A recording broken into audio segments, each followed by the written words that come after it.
اعوذ باللہ من الشیطان الرجیم، بسم اللہ الرحمن الرحیم۔ موسم کی تازہ ترین صورتحال لے کے میں آپ کے سامنے حاضر ہوں۔ آج 20 جنوری 2024 ہے۔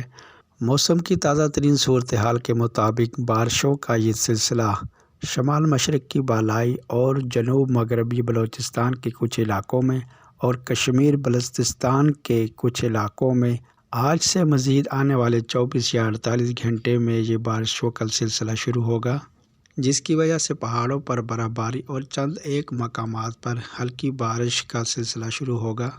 ملک کے دیگر مقامات پر موسم شدید سرد رہنے کا امکان ہے۔ آنے والے دنوں کے دوران دھند کی شدت میں خاطرخواہ کمی متوقع ہے۔ 25-26 جنوری تک دھند کے اثرات کافی کم ہو جائیں گے۔ اچھی خبر یہ ہے کہ 27-28 جنوری کے بعد جو ہے بارشوں کے نئے سلسلے شروع ہو جائیں گے، جو فروری کے پہلے ہفتے میں جاری رہیں گے، اور کراچی، لاڑکانہ، سکھر اور ملک کے دیگر علاقوں میں بارشوں کے سلسلے شروع ہو جائیں گے، اور کشمیر، بلتستان اور خیبر پختونخوا، سندھ اور پنجاب، بلوچستان کے علاقوں میں بھی بارشوں کے سلسلے شروع ہو جائیں گے۔